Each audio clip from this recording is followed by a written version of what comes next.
Air Force begins replacing its F-22s with a new fighter type in the 2030s, at which point the Raptors will be entering their fourth decade of service. The flying branch will find itself simultaneously buying two stealth fighter types at a projected cost of $14 billion annually.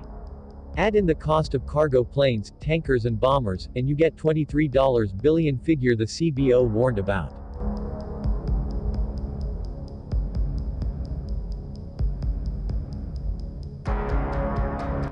A new fighter to replace the F-22 Raptor could eat the U.S. Air Force's budget starting in the 2030s, the Congressional Budget Office reported.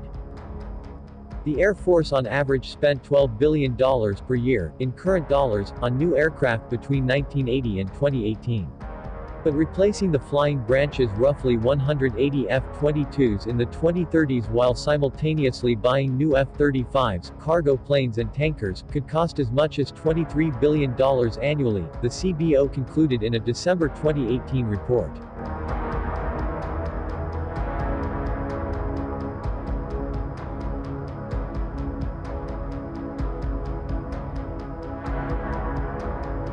Annual spending on new planes could increase even more if the Air Force follows through on a 2018 plan to grow the number of squadrons from 312 to 386. The Air Force is too small for what the nation is asking us to do, Heather Wilson, the service's civilian leader, said in September 2018. The expansion plan includes 7 new fighter squadrons, for a total of 62.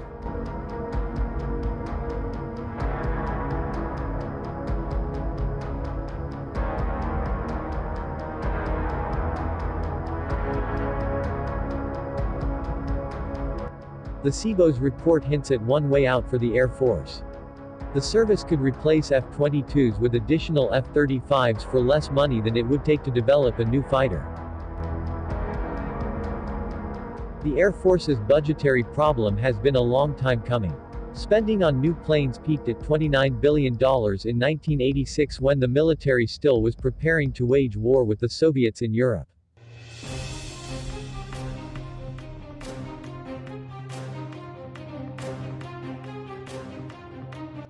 In 1991 the Soviet Union collapsed and the Cold War ended.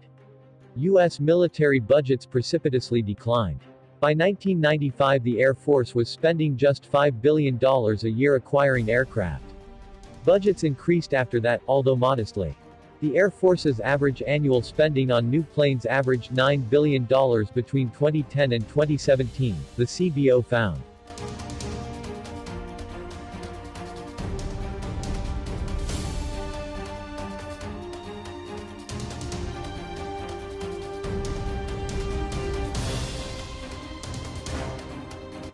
The 1980s spending spree created a bow wave in the Air Force's inventory.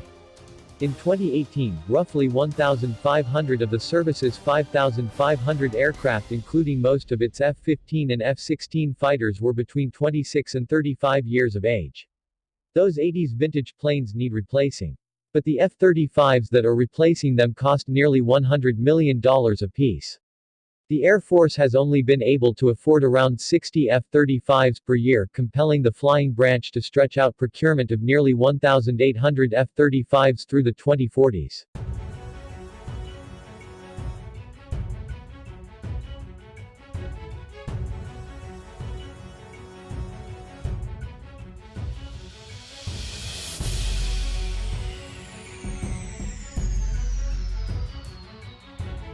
If the Air Force begins replacing its F-22s with a new fighter type in the 2030s, at which point the Raptors will be entering their fourth decade of service, the flying branch will find itself simultaneously buying two stealth fighter types at a projected cost of $14 billion annually.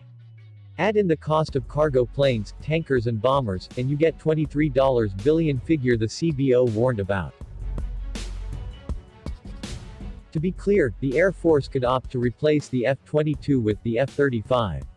The service's Air Superiority 2030 Flight Plan study from 2016 stressed the need for what it calls a penetrating counter-air capability.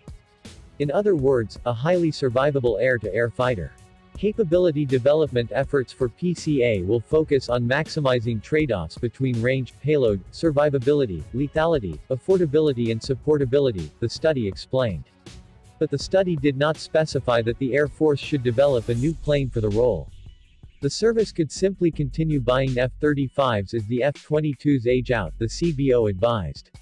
Because of the high cost and uncertainty about the aircraft's characteristics, reasonable changes in assumptions about the PCA aircraft could have a sizable impact on CBO's projections of total Air Force costs.